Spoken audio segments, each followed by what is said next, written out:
Hey everyone, welcome to another indie RPG Spotlight. Today we'll be talking about Echoes of Mystralia. Some notes before we start. You may be saying, is this an RPG? Does this belong in this series? It is a self-proclaimed ARPG, and I think it slightly makes the cut for this series. More on that later. Another note is the gameplay I'll be showing you is scaled down graphically just a bit. I am a low-spec gamer, this is known, I've been candid about this, so I had to scale it back to record properly. However, the devs have live streamed this game, and their gameplay looks awesome, and there is a trailer which gameplay also looks awesome there, so check those out. Alright, with that out of the way, let's start. The overview on Steam reads as follows. Echoes of Mystralia, made by Borealis Games, is an action-heavy spellcrafting ARPG roguelite where rapid combat meets deep customization. Craft your own spells, unlock new combinations, fight epic bosses, and discover a narrative-rich world that never plays the same twice. As I just said, this is a roguelite, meaning you'll be running through a world, trying to get as far as you can through that world until you are defeated. Once you're defeated, you can go back to a hub area and try again. Let's go more in depth on what you'll be doing in this game and how everything works. I have mentioned this is a roguelite game, and this is the first roguelite game I have ever played. So while you're listening and want to tell me how this compares to other similar games in the genre, I'd love to hear that. I believe this game's claim to fame has to be its spellcrafting system. This is the thing that sets it apart. I started off with two spells. Zealot Air, which is a boomerang that returns when called back. It has piercing, which makes it pass through enemies.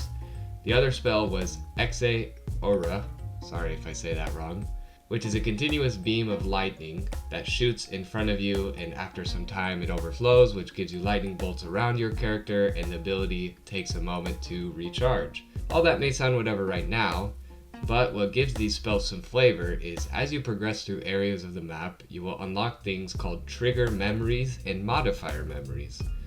Let's start with these trigger memories. Triggers add additional effects to your main spell or other triggers they are attached to. The first trigger I unlocked was Furious Outburst. This casts fireballs in random directions and is triggered on distance. The fireballs apply one burn to any enemy it hits. The other I unlocked was Cruel Thorns. This triggers on hit and it casts 3 ice fragments around a hit foe. I unlocked many more, but those were just 2 ones I wanted to mention. This Cruel Thorns applies 25 chill to enemies. So there is status effects in this game, burn, chill, etc. that you can stack on the enemies. Now let's talk about modifiers. These modifiers affect the main spell or the first trigger above it. You'll want to play around and reorder these modifiers to create different and new behaviors. Something also to mention is that every modifier has green dots below the icon. This represents the cost, called focus points, of that trigger or modifier. Each spell has a certain amount of slots, so you must pick and choose what triggers and modifiers you want based on the cost. You'll have a skill tree that you can fill out with these modifiers and triggers under a main spell. However, you can't just put any spell in there. You will have to pick and choose because, like I said, there is a cost to this. So there is some planning, there is some thinking here. These triggers and modifiers, once they are found, come in different rarity tiers, from common to rare. It seems like, at least in my impression, this will be a random element each time you re-enter the map. So one time you can find a rare spell modifier, the other time you can find just common spell modifiers. Probably changes as you go deeper through the map. Now seems like a good time to talk about the skill tree and upgrading your character. Every time you come back to the hub area, you'll hopefully come back with enough materials to buy an upgrade for your character. Things like increasing your health, movement speed, granting yourself a shield at the start of every run, and even ability to re-roll modifiers to eliminate some of the randomness when you find said modifiers are among the things you can unlock for yourself while in the hub, so you get stronger after every run, hopefully. You know, you want to get the upgrade materials. Maybe there'll be times you don't come back with upgrade materials, but I think you'll probably come back with them. You'll also be able to change your main spells by unlocking and spending a specific item at the hub. Alongside all that, I mentioned there are relics that you may find to equip your character. So it's kind of like a mini gear system, but nah, it's just relics. They're just like items that you find, trinkets that you find, maybe after finding a certain area or defeating a certain boss that give you different stats. One relic I found was called Watcher's Link, which gave me +1 focus point. Focus points, as I mentioned earlier, are the cost of certain triggers and modifiers to equip them to spells. When I was exploring, I found a character named Priest Altorn. It's like a wolf-looking priest with fire. He gave me free modifiers at the cost of my health. I could keep sacrificing myself for higher level modifiers, so a little choice there. You could sacrifice some health to get a rare modifier which could help you in an upcoming battle. Choice and consequence there. Choice and consequence. That should bring us to our exploration section. So every time you re-enter the world, you will be presented with branching paths. There are icons at the path entrances indicating what you'll find down that path. There could be upgrade materials or even a boss fight. The little areas you do explore do not have anything around them, so once you take out all the enemies or do the main thing in that area, just go to the next area. Don't run around that area. There's nothing there. That's not a negative, by the way. The game is built on just pushing you forward, getting you farther than the last time you entered this world. Go forward, don't look back. There is a world map that it sometimes brings up. It's the same thing as I mentioned before, just pick a path based on the icon, based on the upgrade material or boss you want to fight or whatever, and go. So let's go to my miscellaneous notes section, things I think couldn't fit in the other parts of the video.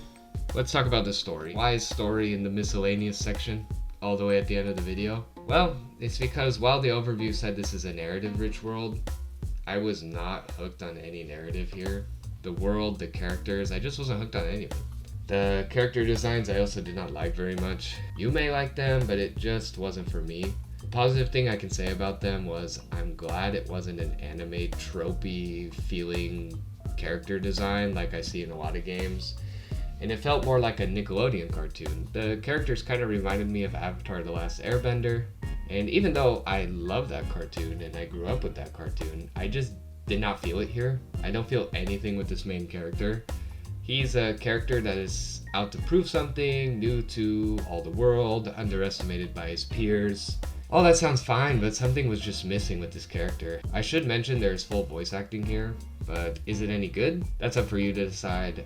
I didn't have any expectations for voice acting in this game, so it was a surprise. If I go back to the main character, possibly I didn't vibe with him because he just sounded bored. Like he's a guy that wants to prove himself. He wants to go, he wants to, help out, push back the evil. But he just sounds bored. He's bored. I don't know, maybe that changes.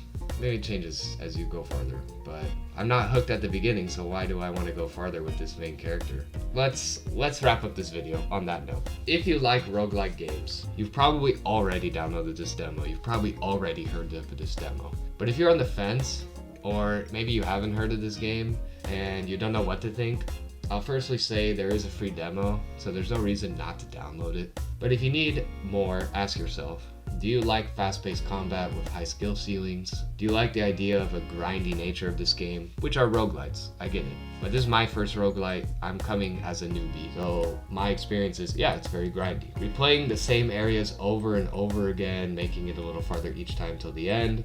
Do you not mind that? Do you want to feel that kind of accomplishment? There is an addicting factor to it. Just getting little progress after little progress. Will you not mind the randomness of each run? Some runs you may get awesome modifiers that work well together, and others you might get the opposite. That's probably every roguelike. Like I said, I need to know more about this genre, but again, I'm coming as a newbie. Do you not care about the story? Like I said previously, I'm not vibing with the story at all. Maybe you do, let me know. Is the combat and spellcrafting enough to keep you going? Which I think is the best part of this game. The spellcrafting is the unique thing, is the cool thing. You can see in the trailers and the gameplay that the effects you can stack and modify onto each other can go absolutely insane, probably. So I would want to see some late game gameplay. I want to see some end game. How crazy is this going to be? What kind of effects? Is it going to turn into a bullet hell? That could be cool. After saying all the stuff I said, I was a bit addicted to running through the area again and again. Going back to the hub with my upgrade materials and seeing what was next on the skill tree. The spellcrafting became more interesting as I went deeper and deeper in my runs, allowing me to find more modifiers. As I mentioned at the beginning of this video, this game is a self-proclaimed ARPG, action RPG, which I was skeptical of at first because I saw roguelite and I was like, okay, is this an ARPG with this roguelite? I was skeptical, but after seeing there is a skill tree, the light gear system in the form of runes, and choice and consequence when I ran into that priest and I could damage myself for a modifier. I know that's pushing it. It's pushing it. Is it a role-playing game? It's right on the edge. But I said, yes, this is an RPG, this is an ARPG, therefore it can be in this indie RPG Spotlight series that I've been making. I don't know if I'll be picking up this game on full release. I'm not sure if this is the genre for me. You probably gathered that based on this video and my latest comments in this video. We will see if I'd want to pick up this game when it fully releases. I mean, I'll be having it on my wish list on Steam, that's for sure. With that, let me know what you think down in the comments, if you'll be picking up this game or not. Thank you for watching. If you enjoyed this video, I have more videos like it, so check that out. I do a lot of previews and impressions of indie games, specifically RPGs, and specifically ones with free demos. My whole series is about free demos, practically, and anyone could play these demos and try for themselves. Thanks again for watching, and talk to you all later.